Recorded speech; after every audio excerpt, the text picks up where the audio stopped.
네, 기쁨과 감사가 넘치시기 바라겠습니다. 오늘 말씀은 로마서 2장 14절에서 15절 말씀입니다. 율법 없는 이방인이 본성으로 율법의 일을 행할 때에는 이 사람은 율법이 없어도 자기가 자기에게 율법이 되나니 이런 이들은 그 양심이 증거가 되어 그 생각들이 서로 혹은 고발하며 혹은 변명하여 그 마음에 새긴 율법의 행위를 나타내느니라. 아멘. 자, 오늘 말씀의 내용은 인간의 양심에 대한 것인데요.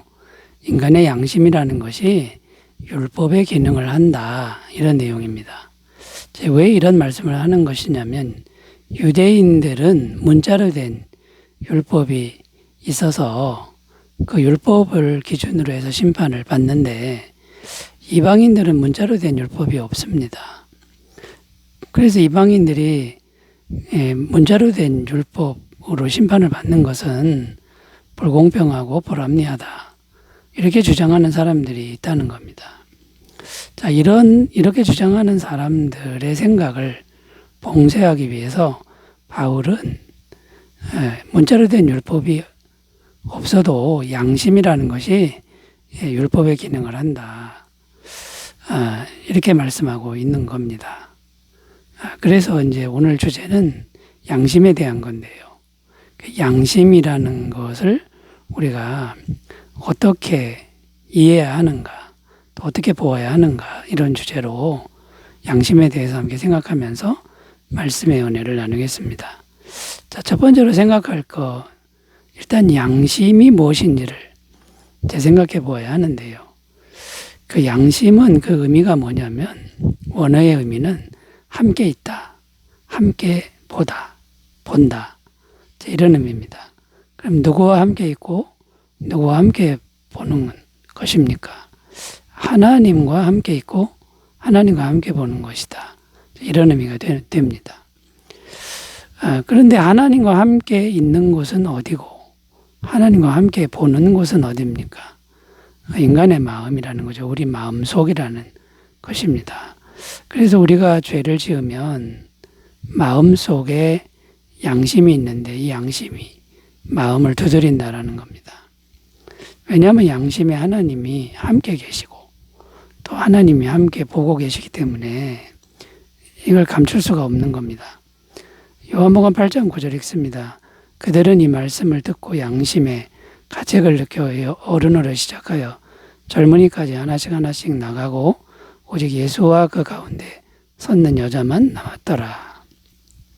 이게 무슨 내용이냐면 그 간음의 현장에서 잡힌 여인을 끌고 와서 예수님 앞에 세우고 이 여인을 어떻게 하면 좋겠냐라고 시험해서 이 바리새인들이 질문한 내용인데요.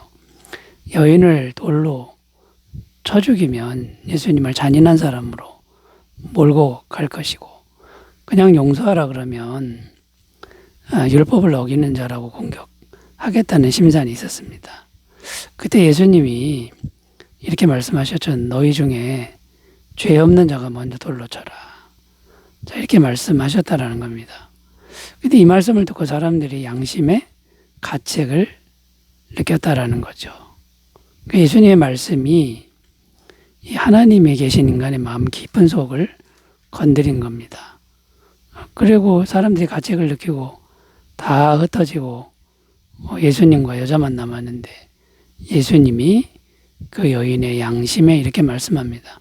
나도 너를 정죄하지 아니하노니 가서 다시는 죄를 짓지 말라. 이렇게 말씀하셨다라는 겁니다. 자, 그러니까 진리의 말씀이 양심의 가책을 느끼게 한다라는 거죠. 그러니까 마음문을 두드린다. 이런 내용이 되는 겁니다. 자, 그러므로 이제 어떤 결론을 낼 수 있습니까? 율법을 지키는 것도 중요하지만 율법이라고 하는 건 문자로 기록된 율법을 의미하는데요. 그걸 지키는 것도 중요하지만 먼저 양심의 소리를 들을 줄 알아야 된다라는 거고요. 먼저 양심의 소리를 들을 줄 아는 것이 오히려 율법을 더 잘 지키게 된다라는 겁니다. 자, 십계명 중에 제 5계명에서 10계명을 우리가 예를 들어보면요. 부모를 공경하는 거, 살인하지 말라, 간음하지 말라, 도둑질하지 말라. 거짓말하지 말라. 뭐 이런 계명이 있는데 이게 문자로 기록된 율법입니다만, 근데 문자로 기록된 율법이 없어도 양심만 있으면 이런 것들은 다 지킬 수 있는 것들이다라는 겁니다. 그러니까 오늘 말씀에서 바울이 하고 싶은 말이 무엇입니까?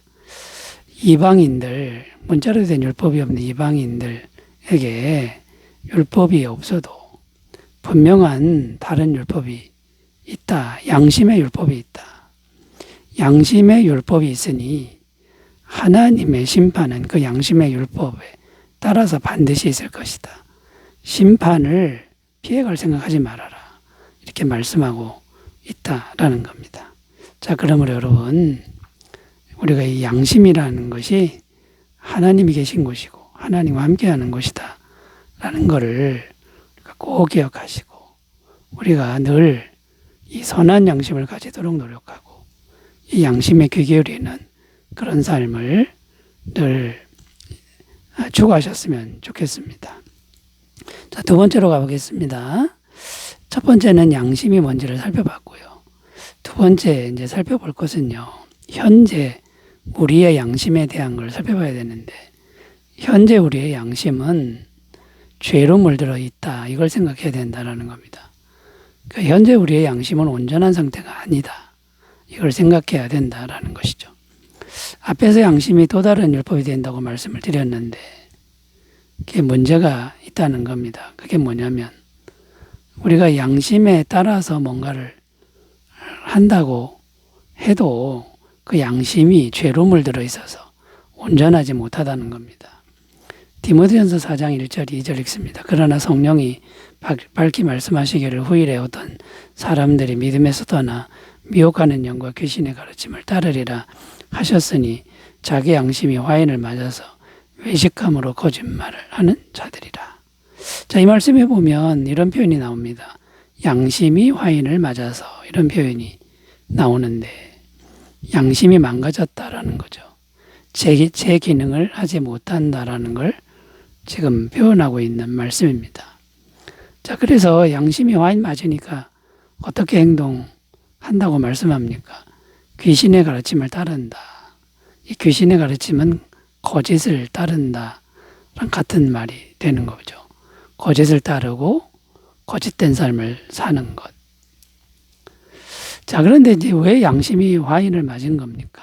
죄가 마음에 들어왔다는 거죠. 우리 인간의 마음에 죄가 들어오니까 양심이 손상을 입고 더 망가지게 되었다라는 거고, 그 결과가 여러 가지로 나타나는데 거짓말하고 책임 전가하고 도둑질하고 살인하고, 창세기에 보면 아담과 하와가 이런 걸 다 보여주고 있고, 가인은 동생 아벨을, 친동생 아벨을 살인하는 이런 죄를 짓습니다. 양심이 화인 맞으니까 살인까지 저지르는 이런 일이 생겼다라는 겁니다. 자, 그러면 어떻게 하면 양심을 회복할 수 있습니까? 우리 스스로의 노력으로는 불가능합니다. 왜냐하면 우리는 죄로 물들어 있고 양심이 이미 망가져 있기 때문에 회복할 길이 없다라는 거죠. 그러면 도움을 받아야 되는데 성령님의 도움을 받아야 됩니다. 다른 길은 없습니다. 하나님의 거룩하신 영이 우리 마음에 들어와서 우리 양심에 하나님의 마음을 부어주셔야만, 그 하나님의 거룩한 마음이 계속 공급이 될 때에야만이 우리 양심이 회복될 수 있다라는 것이죠. 그래서 늘 성령의 충만함을 우리가 추구해야 되고 기도 생활을 해야 된다라는 거고요. 자, 그렇게 될 때 우리에게 아름다운 양심이 회복되는데, 갈라디아서 5장 22절 23절 읽어보면요, 오직 성령의 열매는 사랑과 희락과 화평과 오래 참음과 자비와 양성과 충성과 온유와 절제니 이 같은 것을 금지할 법이 없느니라. 이런 아름다운 하나님의 성품, 하나님의 마음이 우리 안에 충만하게 된다라는 거고요. 온전한 양심이 되면 정말 행복하고 기쁜 상태가 된다라는 걸 꼭 기억하셨으면 좋겠습니다. 자, 양심에 대해서 두 번째까지 생각해 봤고요. 세 번째 거를 생각해야 되는데, 세 번째로 생각할 게 뭐냐면 양심과 복음의 관한 것입니다. 양심과 복음이 어떤 관계가 있는 것일까요? 자, 우리 양심이 죄로 물들어 있으면 마음이 어떤 상태가 되냐면 계속 정죄감, 그리고 계속 죄책감, 이것에 시달리게 된다는 겁니다. 양심이 자꾸만 찌른다라는 거죠. 오늘 말씀 15절에도 이와 같은 말씀을 하고 있습니다. 15절 읽어보면 이런 이들은요, 그 양심이 증거가 돼요. 그 생각들이 서로 혹은 고발하며 혹은 변명하여 그 마음에 새긴 율법의 행위를 나타내느니라. 자기 속에 있는 자기 생각들이 자기를 스스로 고발한다, 이런 말씀인데요. 자꾸 죄를 지니까, 죄된 생각을 하니까 스스로 고발한다라는 겁니다. 양심이 민감한 사람일수록 더 괴롭다는 거고, 더 잠을 못 잔다라는 것입니다. 자, 이런 문제를 해결하기 위하여 복음이 절대적으로 필요하다라는 겁니다. 이 복음은 예수님의 십자가 복음을 의미하는데, 예수님께서 십자가에서 피 흘려 죽으심으로 우리 모든 죄를 다 해결해 주셨다라는 겁니다. 그럼 이 예수님의 복음을 믿으면 양심의 가책을 받아서 죄책감에 시달릴 때마다 예수님께서 내 죄를 다 해결하셨다, 가져가셨다라고 믿으면 어떻게 됩니까? 우리 영혼이 자유함을 얻게 된다라는 거예요. 계속 끊임없이 이 자유함을 받아들이고 누려야 된다라는 겁니다. 양심은 계속해서 우리를 고발합니다. 너 죄를 졌다. 너는 죄된 생각을 했다. 이렇게 죄책감, 정죄감 이런 걸로 계속 고발을 하는데, 예수님의 십자가 복음은 영원히 용서하고 영원히 자유함을 준다라는 거죠. 로마서 8장 1절 2절 그러므로 이제 그리스도 예수 안에 있는 자에게는 결코 정죄함이 없나니 이는 그리스도 예수 안에 있는 생명의 성령의 법이 죄와 사망의 법에서 너를 해방하였습니다. 이 진리를 우리가 힘차게 받아들여야 된다라는 겁니다. 자, 그러니까 여러분, 예수님의 십자가 복음이 주는 죄사함의 은혜, 죄로부터 자유케 하는 은혜를 우리가 날마다 힘차게 받아들이는 것, 이것만이 우리가 살 길이라는 걸 꼭 믿으셨으면 좋겠습니다. 갈라디아서 5장 1절 그리스도께서 우리를 자유롭게 하려고 자유를 주셨으니 그러므로 굳건하게 서서 다시는 종의 멍에를 매지 말라. 여러분, 죄책감, 정죄감 여기 시달리는 건 다시 종의 멍에를 매는 겁니다. 십자가를 굳게 믿고 자유한 심령이 되시기 바라겠습니다. 기도합니다.